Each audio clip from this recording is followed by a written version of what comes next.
Our world continues to change and push us in ways we have not been challenged before. On this show, we talk about these challenges, how to be aware of them, face them, and overcome them in your life. This is David Waldas, creator of the Aligned Living System. And I'm Nick Musica, Aligned Living Coach. Welcome to the Aligned Living System podcast.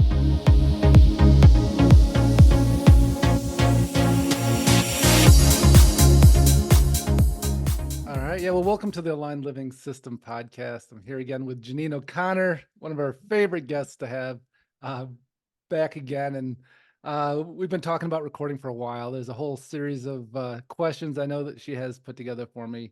But it was interesting. I was out for a trail run this morning and I was getting some more downloads. And it's kind of like, excuse me, a post-Valentine's Day download, I think. And so for a lot of people, like Valentine's Day can be like kind of a beautiful day, right? Like when things are in place and they're celebrating and, it's this joyous day, but it also, if it's not in place, it's often a very challenging day for people. And even if it is in place, people often set expectations and make it really hard for it to be a pleasant day. It's amazing how often that is with Christmas, with Valentine's, it's funny. My older daughter loves Halloween so much that she does it with Halloween. Sets her sights so high. But it was really interesting. The topic of how to tell if we are secretly withholding love from ourselves. And it was really interesting because at first it just popped in as how to tell if you're withholding love from yourself. And then the guides came in and they were like, well, most people will say, well, that doesn't really apply to me. I'm not. And so then they wanted to insert the word secretly because, if we know we're doing it, we tend to not do it, or, it's something we can work through. But what I wanted to talk about today is what are the telltale signs that you are withholding love from yourself and you probably don't even know it. So yeah, this is really fun. Well, welcome, Jeanine. Thank you. Thank you, David. I love collaborating with you and the combined energies. And this Absolutely. is so funny because my husband was just talking about holidays last night. And we're looking at booking a trip. And I said, let's go this weekend. And he said, oh, I think it's Easter weekend. And I said, well, let's go this weekend. Oh, that's Mother's Day weekend. And the funny thing is, I am not a holiday person. And he knows this about me. So I started to chuckle when he's throwing out these holidays that are coming up because it's just another day in my Right, world. right. Yeah, it's so funny, but we're trained to build it up. That's part of the conditioning, as we often talk about on this podcast. What have we been conditioned to experience things as? What are our setups? And so, Valentine's Day is a big one for a lot of people. And so it was really interesting and it was funny when I was tapping into sharing this, you popped in right away because you bring such a loving, big heart energy, and I'm like, that's who I need to record this podcast with. So it was funny. I came off the trail, texted, and you're like, yes, let's do it. And so here we are a couple hours later, right? Yes, yes, we're gonna bottle up this good breakthroughs that's coming through. Yeah, absolutely, absolutely. Again, so the topic again is how to tell if we're secretly withholding love from ourselves. And when we talk about this, it's gonna kind of it'll be interesting just as you're listening to have a little bit of kind of patience as this unfolds and how this is going to fit in. Because as I was getting the download, I was like, interesting. What does this have to like? It didn't just land right away for me. And so great too having you here, Jeanine, because I'm sure that if it's not quite landing, you can help kind of ask questions and massage it into a place that's digestible.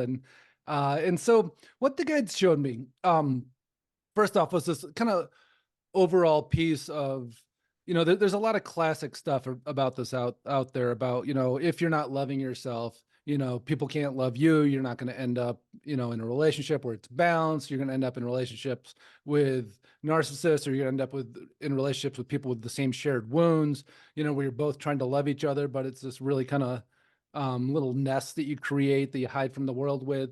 And so, there's a lot out there about that. And so the guides kind of gave me an overview of that, but then they said, here's what we're really talking about. Here's the evidence. And there's two different directions they showed us.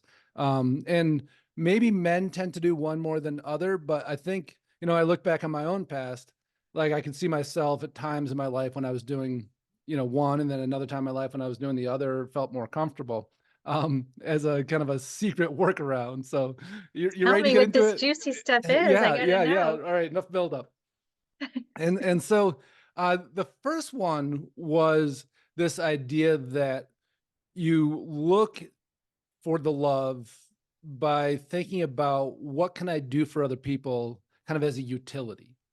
And one of the feelings that comes with that is we lose touch of it with our own humanness because we're so busy trying to offer something to other people to get that appreciation back. And we do that because, it feels good. And so there's a certain level of healthy with it. But here's, I think, the really important question to ask ourselves is, are we impulsively doing it where unless we really intervene with ourselves and have a long conversation, and try to settle ourselves down, it just comes out of us. And we go, well, it's a beautiful trait. You're always being generous. You're always sharing things. You're always, doing whatever you can to make other people's lives better, to make other people feel better and amazing. And then there's the shadow side of it. And that shadow side is, when it's so impulsive, there's something that you're not giving yourself inside. There's something you're not already feeling that you're asking the world to give back to you. And so and this is a really interesting trap because we go, gosh, I just want to make people feel good. And so when they feel good, that appreciation often comes back, maybe initially, if we talk about longer term relationships that there's usually a morphing that happens with that into something else. But when we go through the world, always trying to make everybody else's world better in this impulsive way, not in a it's such a fine line, the difference between that generosity and there's something empty inside of me that I'm trying to reconcile by being so generous outside of me. Does that make sense what I'm talking about? Completely. This topic makes complete sense to me, and I think a lot of men and women, but being a woman, I will obviously speak for that perspective of pleasing Mm-hmm. and doing it to your detriment. And I ask the question, do you want to be liked? Is that why you're Mm-hmm. over the top with exhausting yourself to please other people? There is a good-hearted, good-natured component of Mm-hmm. wanting to do things for other people, wanting to show up and be the light Mm-hmm. and be in the world. And I think there is a fine line, as you alluded to, making sure you don't self-sacrifice or take it too far. Otherwise, you're not strong and grounded in your centeredness. Yeah. Yeah. And it was really interesting the way it popped in because like that idea of wanting to be liked. Um, and it's funny because I've heard that a lot and it never quite resonated with me. And I realized that it's actually a step further. The way they were showing to me is it's wanting to be loved, because it's interesting. Like I thought about that in my own reflection. Like, I don't give a shit if people like me. Like, that's not important to me really. But I'm like, oh, but you take it another step further and it's about being loved. Now it's starting to get resonant because it's not like, if we're not like, and again, we may like ourselves, but if we're withholding love from ourselves, then we look for love out there to balance it. And that's where it becomes impulsive. That's where it becomes, a neediness, a push, something that you can't give to yourself or aren't giving to yourself, I should say. You definitely can give it to yourself. And so I think that what you brought up there is absolutely perfect because, and this is, I think, why we're secretly withholding love, because we think about it and go, well, I really do like myself. I don't look at myself in a negative light. And maybe some people are going, well, yeah, like I'm at the like level. I don't like myself, or I'm struggling with liking myself. But I think that the secret part of it is taking it to that next level of, gosh, is there something where I'm really struggling to love myself? And I think it has a lot to do with our childhoods. It has a lot to do with, all those things. Like, were we in situations where we felt like we could receive that love and we did receive it? And so again, it's not necessarily the exact circumstances, but it's our interpretation. Did we receive the love or didn't we receive it? Not was it offered or wasn't it offered, like whatever trauma was mixed in there. But when we haven't been open to receiving it, then it makes that a whole nother game because it's not about being liked anymore. we may like ourselves, but if we don't love ourselves, that's when it gets really sneaky, in how it shows up and the impulsivity. How does that set for you? Yes, you just took that to a next level when you said from like to love. Mm-hmm. It's, am I lovable? Am I worthy? Mm-hmm. And I think when you are born and desire steps Mm-hmm. in, whatever that desire is, when you talked about Valentine's Day, that was the strong word that was coming to mind was desire. So we all want to be loved in Mm-hmm. this lifetime, and we all have certain desires that are birthed. Mm-hmm. And all of this creation that we're talking about, when you said it hasn't quite landed, it was for me, part of that was because it's in creation mode right Yeah, now, yeah, yeah. and it's being birthed as we're even talking about it. Yeah, absolutely. And it was really like, it's funny because I've never heard this talked about from that perspective until the guides dropped that in today. And then it opens up something for us to really explore of, if we ask ourselves a question and go beyond like, do I like myself, to do I love myself? There's a feeling there, right? And we can kind of drop into our own hearts and we can feel like, is there a tightness? Is there almost like a sterile feeling? Or is there a softness? Is there a nurturing? And that's very different than like. That's love energy. And, you know, here's the thing, right? Like we're talking about how to identify this. And so, it's been really interesting in healing sessions lately how so many of us are, there's something whatever it is in our lives that we're here to let go of. And it's usually a part of our identity. And so not feeling lovable is a part of our identity.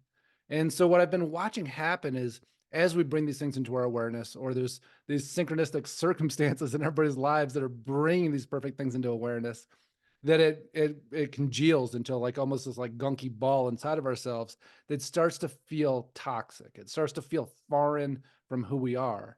And that's how we know when it's ready to go. And I've been just seeing breakthrough after breakthrough in clients. I've been feeling it myself as well, where when those congeal and they're just like this separate toxic feeling inside of ourselves, like they're ready to go and we can just pop them right out in session. So it's really such an exciting time of clearing and transformation.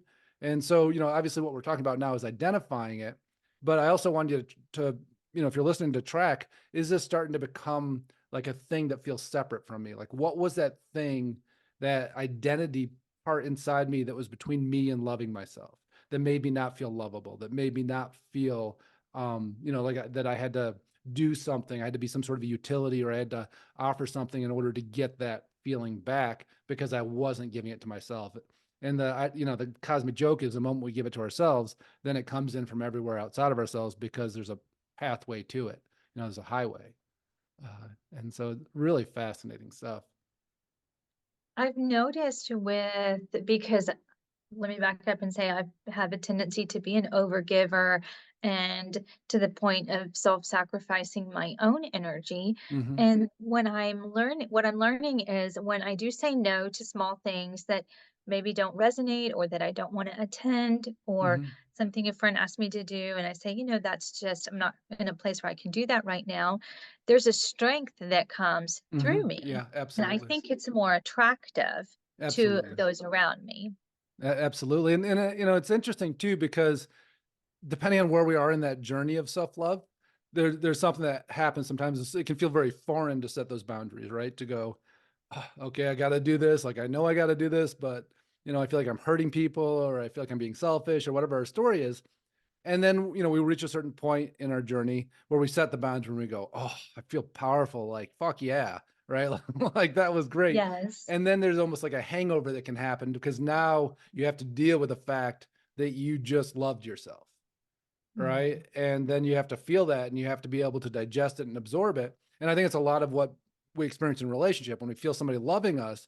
Like there's a lot we have to digest and go like, oh, like I'm feeling myself being loved right now. If that's not easy for me, now it's that same thing. But we can also work through it with ourselves by doing lovable acts for ourselves, proving ourselves to ourselves that we love ourselves, but then also being ready to deal with how that's going to feel after we've done it, not just the initial like, yeah, look at me, but now I have to deal with like, oh, now my heart is like all freaked out because I just showed it love, and I got to deal with it because I'm transforming something inside me.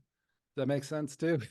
Yes, it is that after effect of what did I just do? Oh my gosh, did I make the right decision? Am I still going to be liked or loved? Or Yeah, it's yeah. almost like creating a new habit Yeah, to 100%. And am I let. breaking things apart that are important to me, that I was sacrificing myself in, and now I'm not? And so what does that mean? Is it going to adjust, or is it just out of my life? But we also have to be okay with Right. whatever that is. And we can't do any of this to try to create a different outcome. We have to just do it and be true to ourselves, right? Which is such a fascinating thing when that doesn't come naturally to you. When David, when you look at the Eastern or in the Western world, when I think of love, even divine love, Mm-hmm. in America, we have tendencies to stay overbooked. Or if we do XYZ, then that will bring me fulfillment or Mm-hmm. love or Mm-hmm. fill in whatever you're seeking. And in other parts of the world, you are, we're human beings. Mm-hmm. And Mm-hmm. I know you deal with people all over the country. Do you feel what I'm trying to say with the different demographics and with the upbringing and the religion or however you Yeah, were raised? 100%. Like so much of it is those core beliefs. We were taught about what's okay and what's not okay, what's considered selfish, what's considered loving, what's considered giving, what's considered overgiving, what's considered controlling, all of those things. And so often, love is controlling. So often love is manipulative. So often love, and so when we have these so many different stories going on about it, it makes it really complicated. And absolutely, then it becomes our job to simplify it. And I think that this is where self-love can actually simplify it the most, because the moment that we're trying to work through this in a relationship, like now there's so many things out of our control, so many variables. And ultimately, relationships are great reflectors for this. But if we can get inside of ourselves and go, okay, it's just me and me in here. I'm offering love to myself. Oh, look at me freak out. This is interesting. Let me look at me try not to receive it for myself. Let me start to receive it and go, oh my God, I feel amazing. Oh shit, this is unsafe. Now what? Right? Like, and so when we're doing that dance inside of ourselves, like we get to we need a really patient partner, I think, to do that dance with outside of ourselves. And of course that is what a lot of what is sorted through in relationships, but this also can be sorted through within ourselves. And when we do that, and this is funny, like the guys were just dropping this in before we got on the call, and they said ultimately this is going to be a conversation about safety. And I thought that was really fascinating. I'm like, well, let me see how that comes in. And so ultimately, like, if we can do this inside of ourselves, it's like, am I safe with myself? Am I actually going to give myself enough self-love? And am I going to be able to find some humor in it? Am I going to be okay with me rejecting myself and then having to sit there and sort through and go, okay, no, I'm gonna love myself. I think I'm going to do it. Oh, maybe I'll do it. Right. And can we sit there and just create a safe place where we can sort that out? And I think it's a rare thing to create a relationship with another person where there's enough safety that can be sorted out. Right. And so, it's, it is ultimately like, if you're going to work through this, which, I think it's imperative that we all do, and you say, well, I already worked through it, or I haven't worked through it at all. But and again, these are layers, like when they presented me with this, I was kind of surprised. And also like, well, yeah, that makes a shitload of sense. Right. And so, like, if you're finding yourself defensive to, and I hear this a lot, particularly when we feel like we've worked through something in our lives and then it starts to show back up again and we go, oh shit, not this. Right. We want to go, I already worked through that. Nope. No, I don't need to go. I don't need to listen to this podcast. I've already worked through this. But it's all about fine tuning it and bringing another level to yourself. And so, I'm sure that Jeanine and I both worked through this a ton, and we know a certain level of self-love with ourselves. Yet here we are having this conversation and having to work through, what is the next level of it? What is that depth? How do we create that safe spaciousness inside of ourselves so that it's available not just with us, but with all our interactions in life and all of our relationships?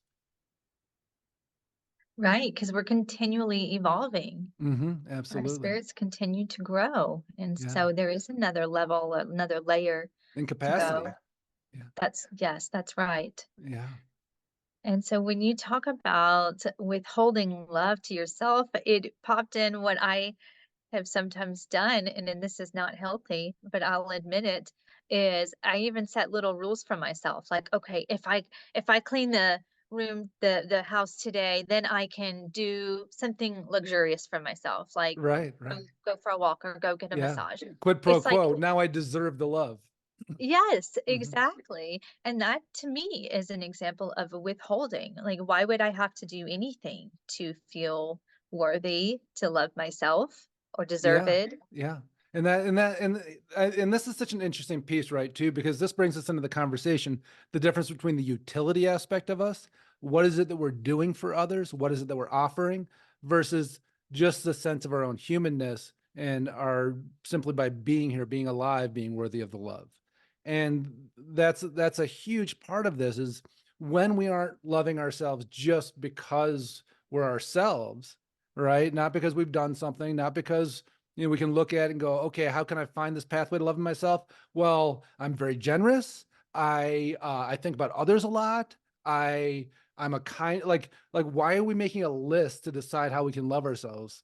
Like we're all lovable, and we're the ones that keep that from coming from the outside of us, right? Because if we're not giving it to us on the inside, it becomes very messy on the outside. And so that whole piece then of like, what if I just sit and feel myself and just start to kind of bring that loving energy? And so even let's just play with that for a minute. If we just drop into our hearts and just, and I'll assist us energetically to just start to run this beautiful energy. And just feeling yourself. And notice what shows up for you. Are you resistant to feeling that loving energy? Or can you just go, gosh, this is just me. I'm just dropping into me right now. And it's really beautiful. And a lot of times the reason it's hard to feel that is because we have these other layers of anger or frustration or, victimhood or whatever. But when we can get to that essence of self, it's always feels so worthy of love. And so let's just sit there again for another minute and just, even if it's uncomfortable for you, just let yourself drop into that. Yeah, there we are. When we get past all of our firewalls, all of our resistance, that love is right there. We got all these stories on top of it that we got to sort through or move past. Yeah. How's that feeling?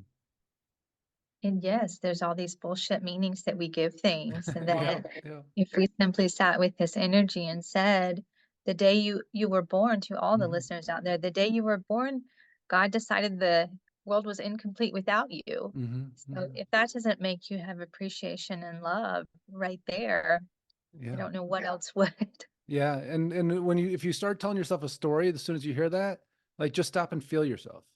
And that's it. And not your layers, not your outer layers, but that core place inside of us that we were just dropping into.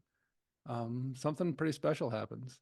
And then we have to remember it because that has to be more powerful than the stories we've been telling ourselves. And that has to be more powerful than the habits that we've developed. And so it becomes something that we have to really lock in on ourselves and go, all right, I got to hold myself accountable to loving myself, which is a really interesting component. Yeah, so this brings us into the kind of the second thing that they showed me about another way to tell that we're withholding love from ourselves.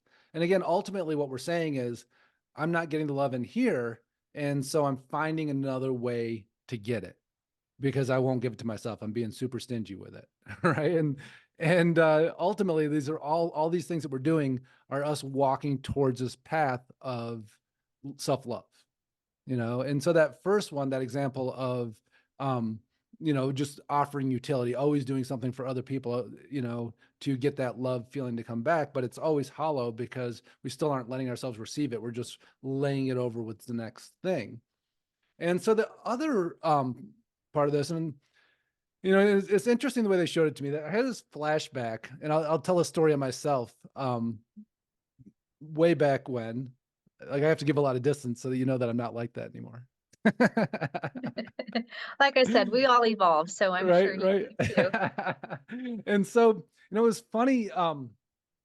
One of my habits, and I didn't know it was a habit, I thought it was just circumstantial. I thought it was just the way things would work out, is that whenever I'd be in a situation or a setting, it seemed like I always kind of became close friends with whoever the most beautiful woman was in the setting. And it was like, you know, and I also really took a lot of pride in my boundaries. I was like, oh, we have this great connection. Yeah, here I am. I was married then. So I'd be like, you know, uh, like I really am proud of myself to be able to have this great connection with this very attractive woman, yet I'm not letting it go anywhere. Like this is me holding my own space with it.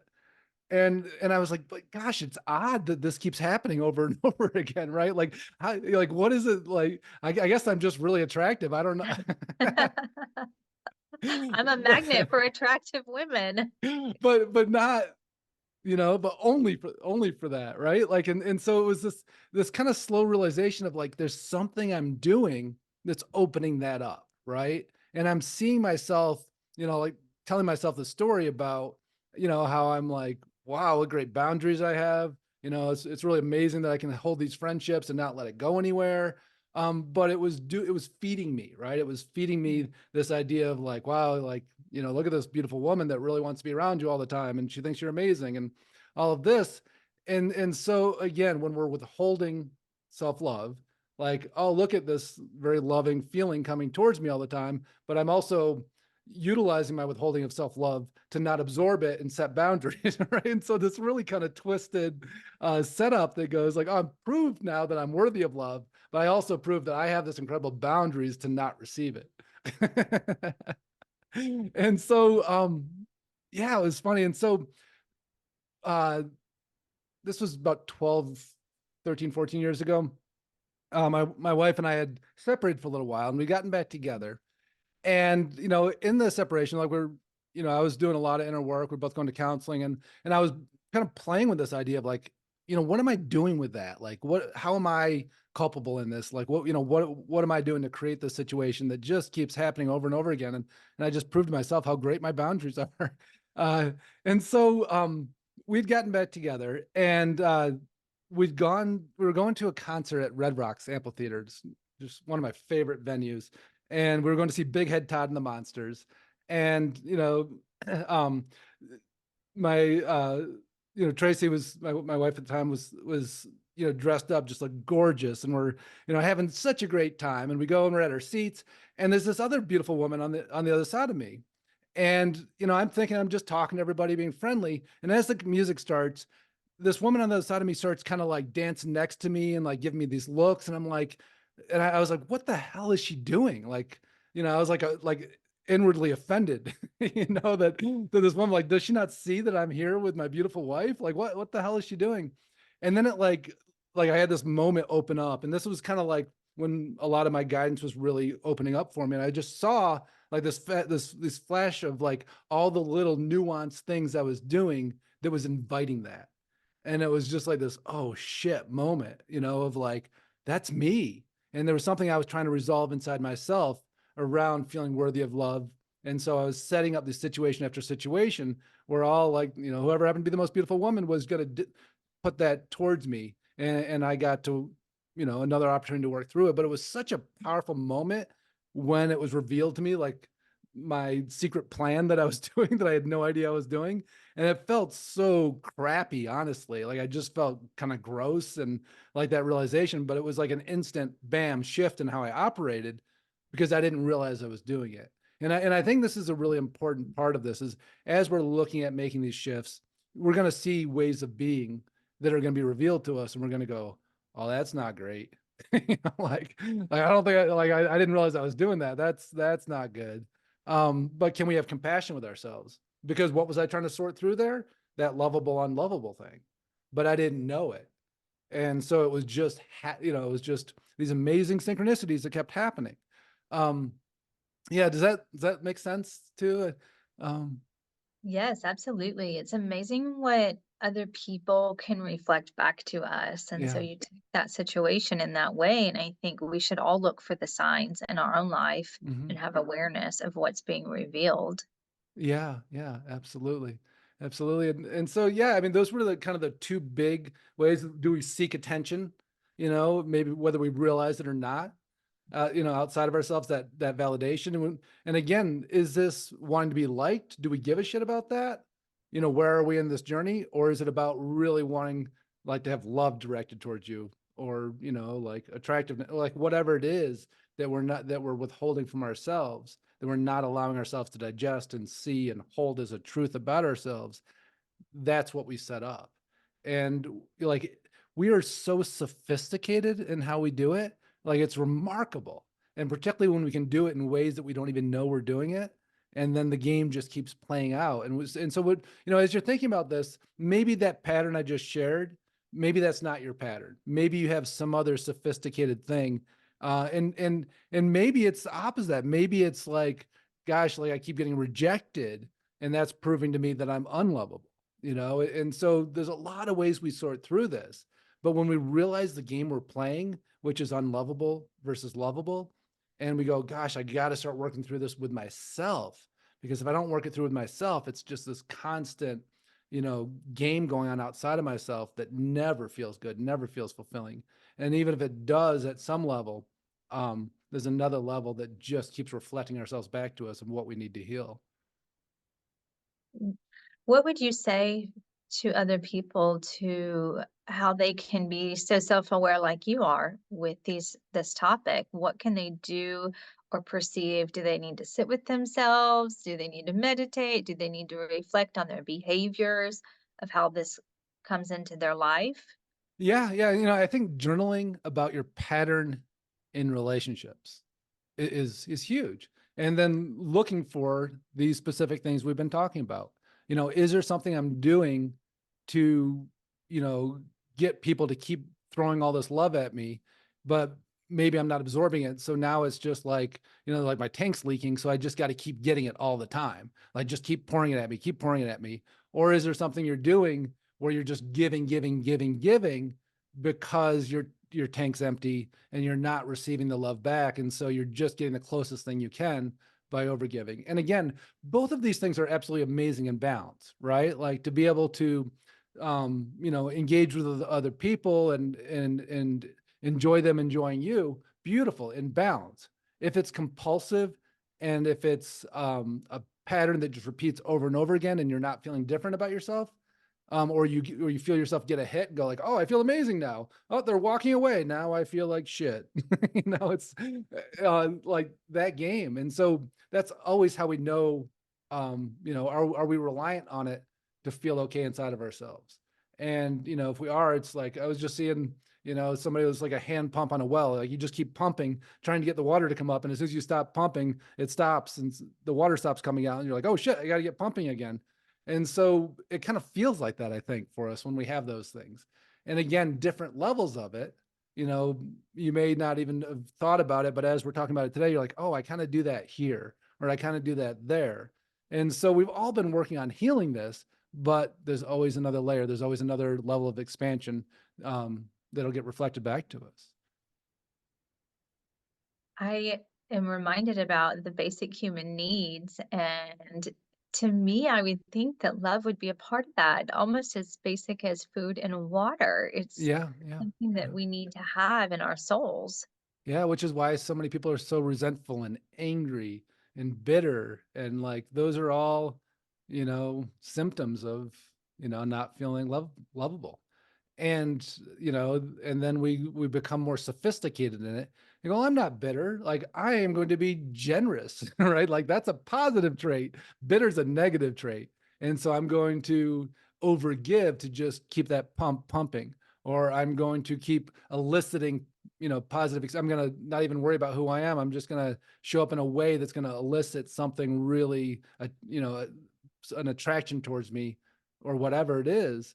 And I'm making other people more important than me because, and again, we say, is it like, not like for self, or we can really bring it to that big level, which says, I'm trying to solicit love out of everything around me because I'm not giving it to myself. Well said, David. Yeah. Well said. Beautiful. Well, that's a powerful topic. And so yeah, I thought it'd be a kind of a good Valentine's Day hangover topic. Yes.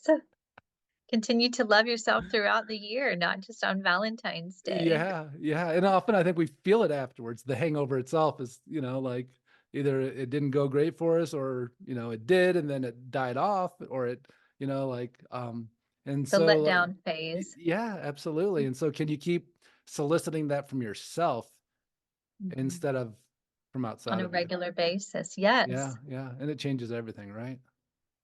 Yeah. Yes, it does. Beautiful. Yeah, well, thanks for listening. This was a really powerful one. Yeah, very Any cool. final thoughts?